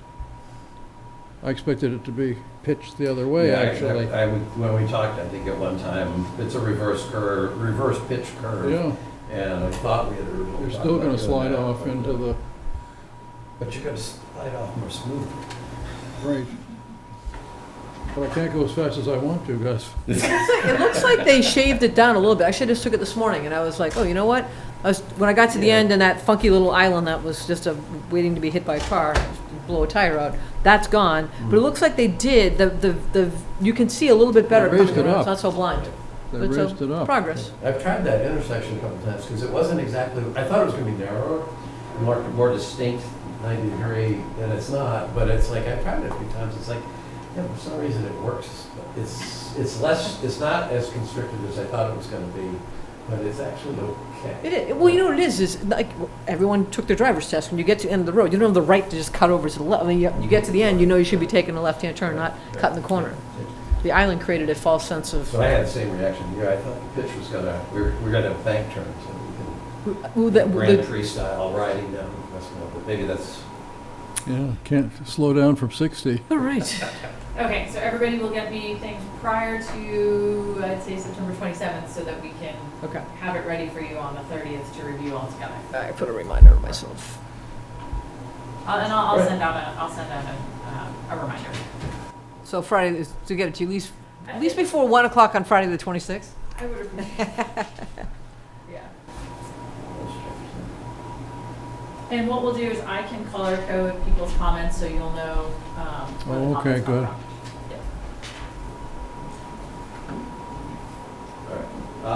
next item is board and committee appointments. Let's see. Yes, let me just give you a little bit of context on this. When we did our board and committee appointments in July, our motion was to motion to reappoint those that were on the list. Some of those were actually new appointments. Right. So just to be, make it safe, we're asking you to re-vote on those ones that you did as reappointments instead of new appointments. So just administratively, because I ran across, I just happened to run across the email that Eileen Disorder had sent way back when she wanted to be on the board of registrars. And I sent her a message, said, gee, Eileen, I really, just to let you know, we're appointing you. I'm so sorry, because you took the time to even let us know how interested you were. And apparently we let you twist in the wind all summer long, wondering whether we were just agonizing over whether you should finally concede and let you be on the board of registrars. And I wanted to let you know that that's not what it was. No, It was just an oversight. And then she came back and said, well, I got a notification that I've been appointed to the board of registrars. I've already been sworn in, and Yes. I've taken my training. And so, Yes, everybody has done a great job of following the rules. We're just trying to make so sure. let the record show We're that dotting this our is i's an and dotting our administrative t's. correction that does Yes. not require any new or additional work on appointees' parts who acted in good faith Yes. and got sworn in and did their training back at the beginning of the summer when we thought we had appointed. Yes, and I Okay. appreciate Chris, who always keeps us on the up. Okay, thank you, Chris. All right, so do we do this, I think probably we do them one at a time? Or- Yeah. Why don't- Or, Yes, okay. First one, first item is to accept the resignation of Rama Rao from the Board of Health. So moved. Second. All those in favor? Aye, aye. Second one, accept the resignation of Joe Hunt from the Affordable Housing Trust. So moved. Sadly, I will second. All those in favor? Aye. Vote to appoint Bill Ex- South. Would it make sense to simply have all these ratify the prior appointment? Use that wording because they may have been serving in the position from, We haven't appointed anybody yet, we just accept the resignations. But going forward, Let's make them effective July 1st When we vote people to appoint, yeah. so for the remaining appointments, this is a vote to ratify the appointment that was originally made administratively incorrectly, to correct that by officially appointing these new appointees rather than who were appointed but under the reappointment list. And they were not actually being reappointed, they were being appointed. And can if you they're read all them? in the same category, I have no problem with you reading them and taking one vote. If we have a question, we can say hold, otherwise you can read them off. They're not. 1, 2, 3, 4, They're 5. not, they're all different. If a Yeah, category but I mean, means- they're all the same thing though, Yeah, they're all being Oh, appointed. okay. procedure. Okay, so we are going to vote to ratify the appointments that we made in July of As the for- following people as a single vote. First one is Bill Southwick to the 375th Anniversary Parade Committee. Second one, Rob Quinn to the ADA Review Committee. Third one, Eileen Disorder to the Board of Registrars. Fourth, Colin Leary to the Permanent Planning and Building Committee. Fifth, Rob Quinn ex officio to the Permanent Planning and Building Committee. What was that, 4 thoughts? The next one, Chief Bill DeKing as the Right to Know Coordinator. And final one is Ian Rogers as the Veteran Service Officer. So moved. All those in favor? Aye. Aye. No, all those Second, in excuse favor. me. I'm moving this along. I'm taking over. Okay. Second. We probably have to take that vote again to ratify the flood vote. I think. I'm really trying to move it along. Let's hope that the minute maker understands what we said. Okay, next is for whatever reason, okay, this is a true appointment. Appoint Fire Chief DeKing as the Emergency Management Director for the town of Medfield. So moved. Second. All those in favor? Aye, aye. Approved. Next, vote on the additional spots for Yeah. 2 members at large for the Capital Budget Committee. Yes, when I talked to you, I believe it was in July or August, about increasing the size of the capital budget committee, and having myself and Andrew serve as ex officios. I had originally thought we should keep the committee at 5 members. We have had additional interest, and I think going to a full 7 members with 4 citizens at large really makes a lot of sense. We're about to take on, a very extensive review of all of our capital projects, municipal building. I think it's the more residents we can have on there, the better transparency we have for what we're planning on moving these projects forward. Yep. So we have actually already appointed Mark Fisher for one of those spots, and so we do have an additional spot, and I have received some interest in that. Good. The capital budget committee will review and report back. Oh, good. So no action. No, I'd like you to expand the capital budget committee to a full 7 We're members. gonna have the 2 So- members. Yeah. so moved. Before we get there, well, it's been moved, Yeah. that's fine. I just want to understand, what I heard you say is that you've gotten a lot of interest from the public to be on the committee. Yeah. Certainly, Fisher's a great choice, so Yeah, yeah. that's not a problem. But the capital budget committee needs people on it that are financially astute. Yes. And what's the process? So if you got more people volunteering for Mhm. this than slots, what's the process for deciding is it the committee itself that will choose who they want? Does it come to us to choose? How does that work? So it typically goes to the committee to review any resumes that we've received and then make a recommendation to you based on what the committee thinks it needs. Right now, I have 2 people who are interested, and I will forward those resumes to. We have a meeting this Capital Budget Friday. Committee. Yeah. But currently, just so we review, so Megan Sullivan, who was just elected chair, is a resident at large. Eileen serves as the select board designee. Brent Nelson is the warrant committee designee. And the school committee appointed Michael LaFrancesca as the school committee. Did I say that twice? I'm sorry. Nope, you're good. Okay. Bob Agler serves as resident at large, and then we had appointed Mark Fisher as resident at large. And then Rob Quinn, myself, and Andrew serve as ex officio non-voting members of the committee. So this will add yet 2 more open slots? This will add just 1 more. Yeah, Just one more one. open slot, for which you currently have 2? I have 2 resumes. Okay. for- Yeah, because And have we- Mike Marcucci stepped aside, so I was thinking that Fisher filled that. You reorg the committee, and then we jumped the gun and put Mark on before we had taken the Okay. vote to expand to 7.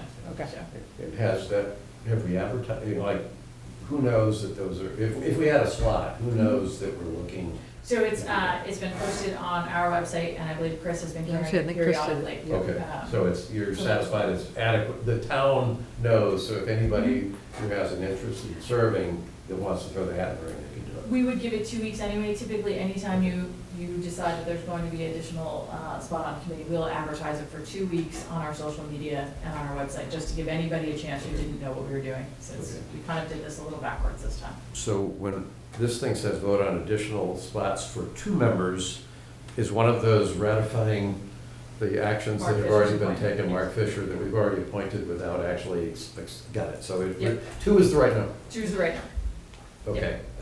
And He I will has second. moved. Second, all those in favor? Aye, aye. Aye. Aye. Okay, that's approved, got it. I just don't want to have to go ratifying things, so. All right, next, vote to sign the contract with Ted Brovitz Community Planning and Design to develop a zoning bylaw to create a mixed-use overlay for the town of Medfield. The total amount of the contract is $5,600. The completion date is May 30th, 2026.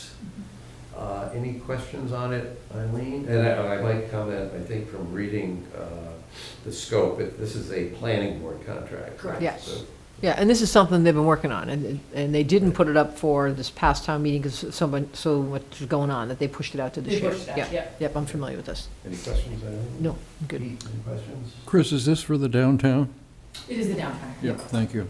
All set. So moved. And the only question I had was, given the completion date of May 30th, 26, I thought the planning board was looking to have the zoning, mixed-use zoning article, this completion date is after the town meeting. I don't think they're gonna be able to finish it before town meeting. Yeah. Okay. I think they So may, it- they so may you probably won't- try, you but probably I won't think see you it. may see it the year Okay, after. okay, that's Yeah. the only question. It's all good. Okay, All right, he's already moved, so second? okay, all those in favor? Aye, aye. Okay, that's approved. Number 8, vote to sign the Medfield Memorial Elementary School canopy notice of lease.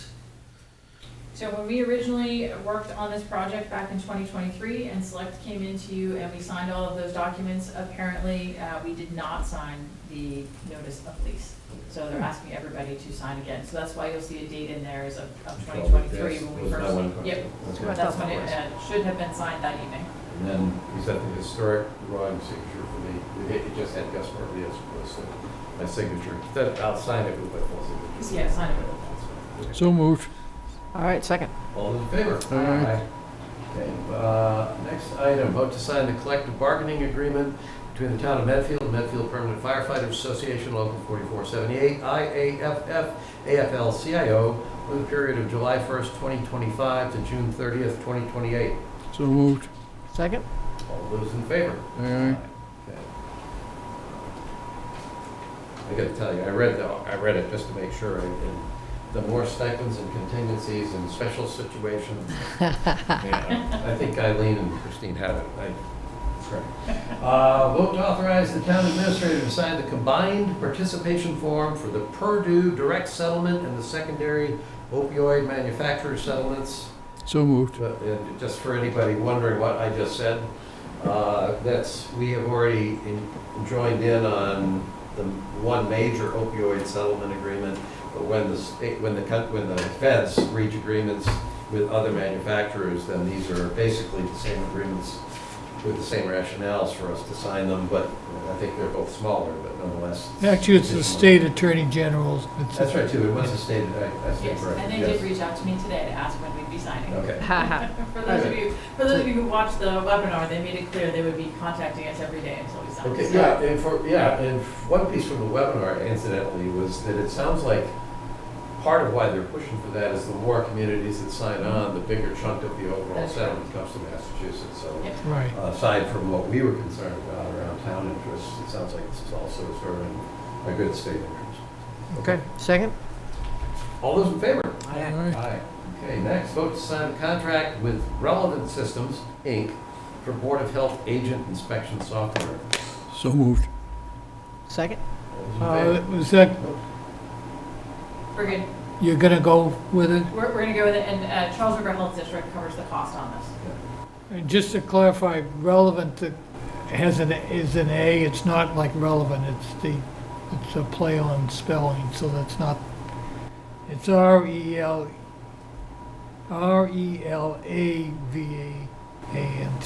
So like elephant, but not Well, it's just a quirky spelling. like elephant. I think it's correct in their contract. Huh? Of the vowels. I sit there, I read it, and I said, I wonder if the competitor is Irrelevant Systems, Inc. All right, motion, did you? Yes, we I did. did. you Yes, second? no, All those yes. in favor? Aye. Aye, okay. Vote to continue to endorse the anti-idling campaign. And Christine, does that require any documentation, or it's just a vote? It is just a vote for your continuing support of that. Okay. So moved. Okay. Second. All those in favor? Aye, aye. Okay. Considering it's a law, we should at least support it, right? I think you should support. All right. Next, request the use of, hold on, this is the consent agenda. Consent agenda, but I will be withdrawing number 17, the event was canceled. Really? At Zulo, Okay, that goes away.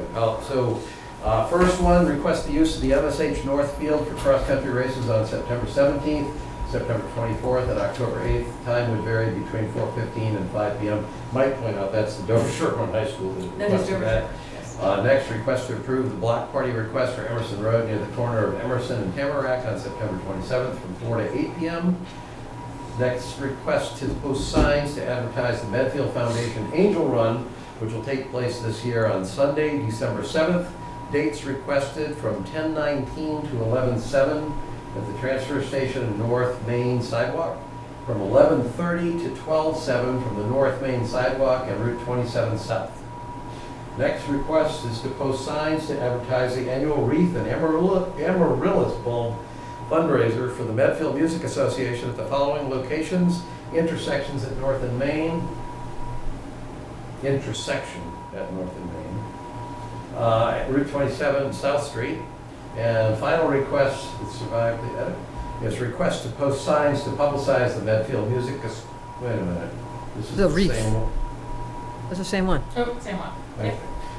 Are the dates? So We didn't get- somebody paid no attention to my corrections, No, because nothing changed. We paid attention and there was a, Okay, well, I wasn't gonna call it out, but No, I you got did. caught on my own correction on that one, it seemed, right, okay. no, So, that's us. everybody's got that, 4 requests, Yes. motion.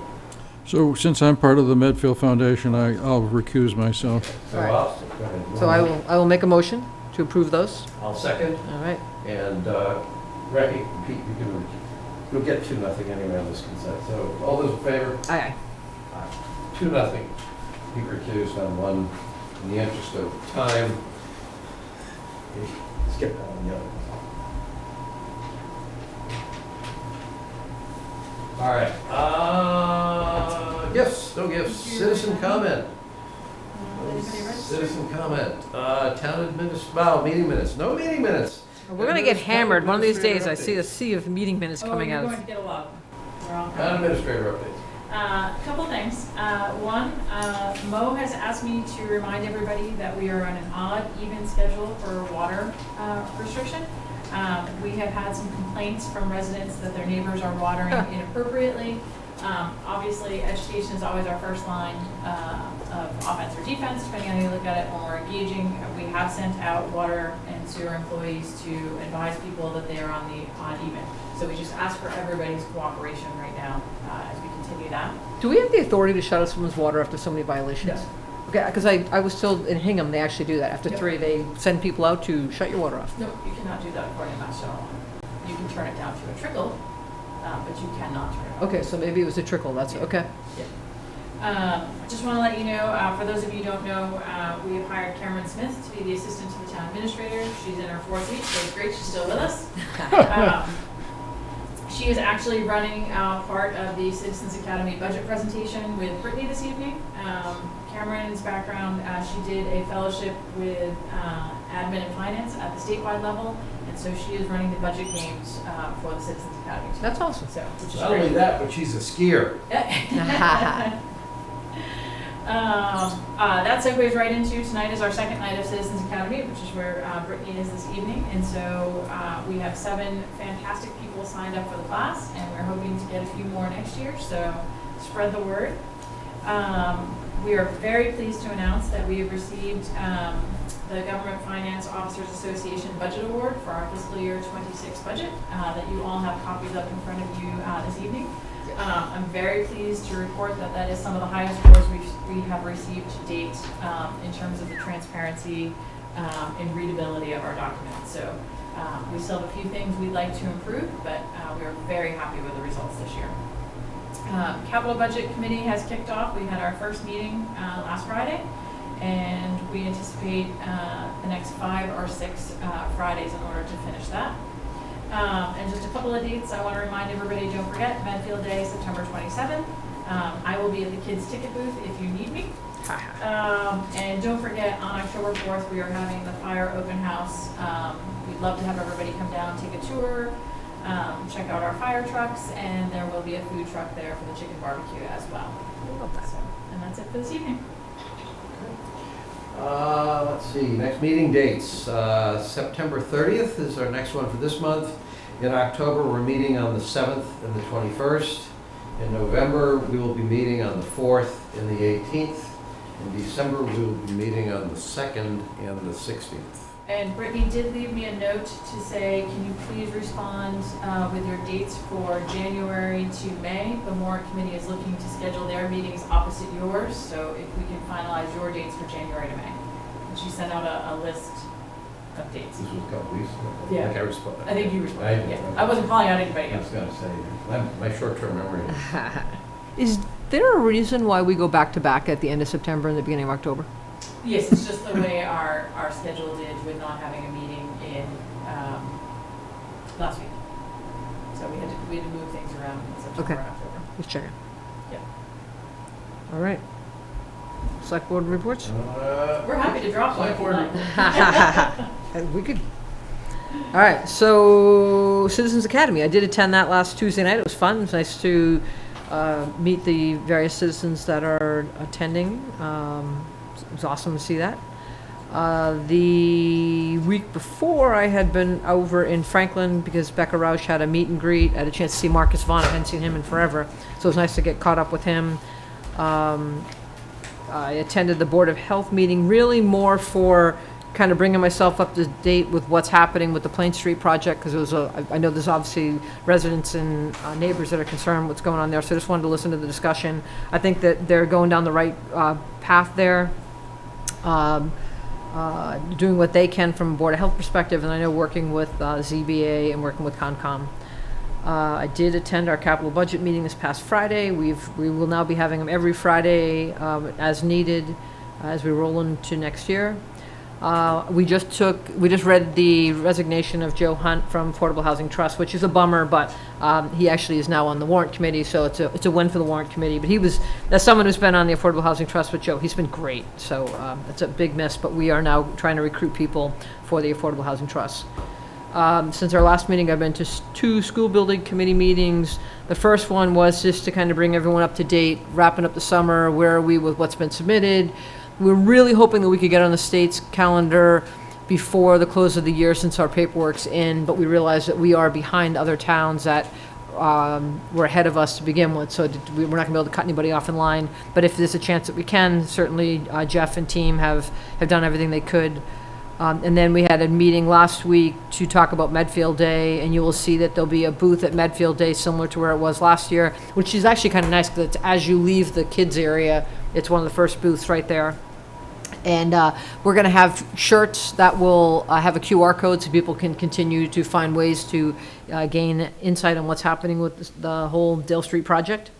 And as a matter of fact, the school building committee is having people attend the pin nights. So like I'll be at the parent information night this coming Thursday at Dale Street, but they've been at Memorial, the middle school, and the high school. And then I just want to confirm, you guys got the Eagle Court invite coming up? Okay, perfect. And I think that is my story. Thank you. I had office hours last Friday, and I had Mary Lucy from Pleasant Court come to me, and she had the same issue that John Messina of Pleasant Court had a while ago, which is brown, muddy water on Pleasant Court. And so I sent that information along to Mo and Chris, and Mo said that they're trying to figure out solutions. They're on a stub, a dead-end stub, so they get brown water, unfortunately. Huh. And I responded to a neighbor of the Hinckley North who had some interest in maybe buying Hinckley North. So we'll see how that works out. That I sent that along to Chris to take care of. And I guess I would just bring up, I've just been sort of horrified by the political discussions in the past week or so about things in our country. And I mean, people killing other people. This is just insane what is happening, and the level of political discourse in our country has just gotten out of bounds in my mind. We need to be able to talk to one another. We need to be able to make decisions without hurting people. So I think that, I hope that people can just lower the volume and of the discourse and try to make our governments work for all of us. So I'm just upset about what's happened. So, that's it.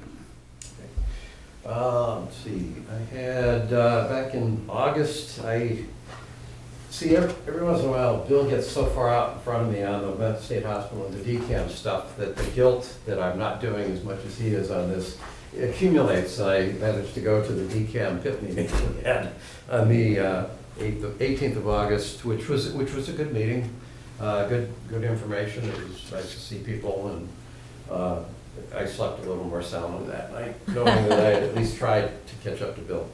On the 20th of August, we had a Zoom call, the Community Choice Aggregation Committee, we had a Zoom call that, I'm not doing the work. This is all Megan and Bob. It's not me. But they've been working, we have been working, I have been reviewing, but they're doing all the heavy lifting.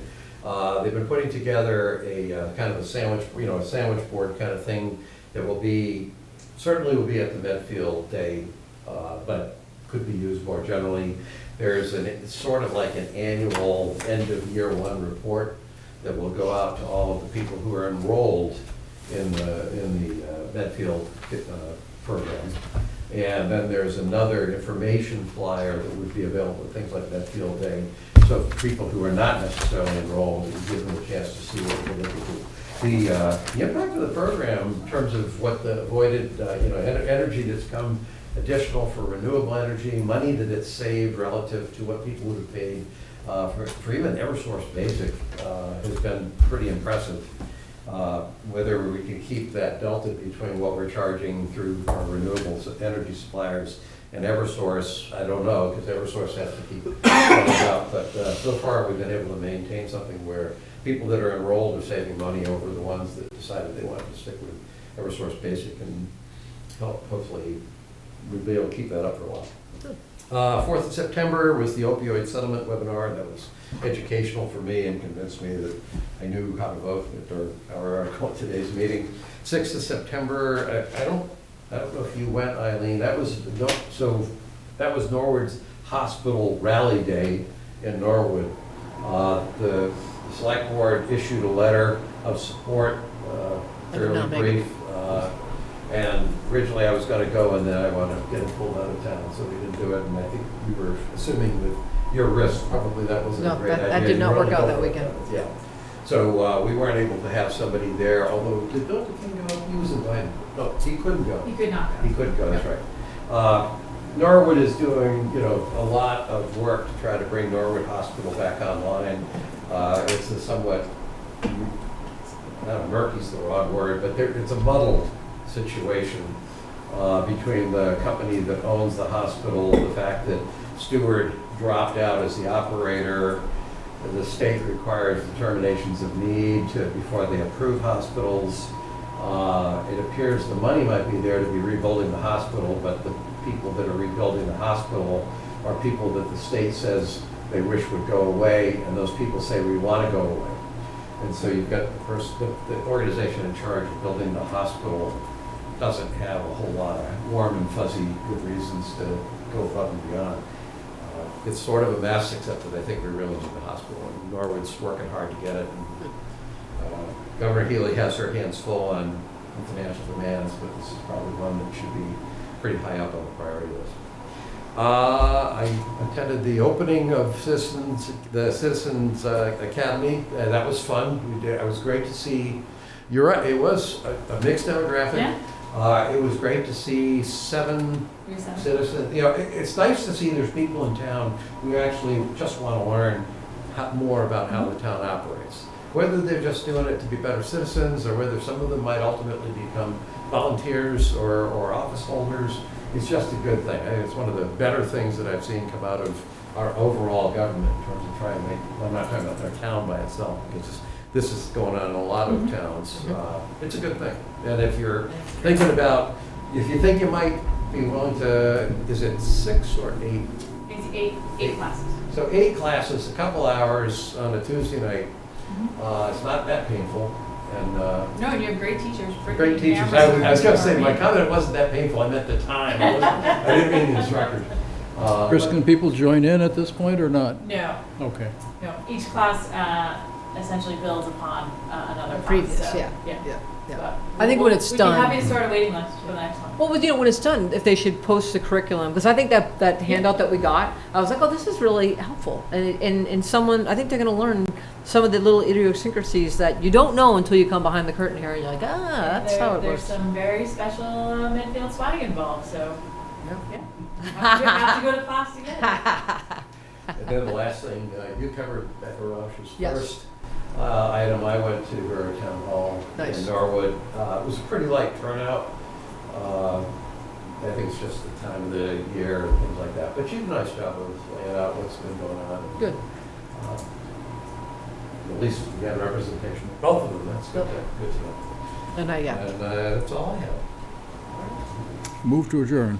second. All those in favor? All right. Okay. Thank you for hanging in there.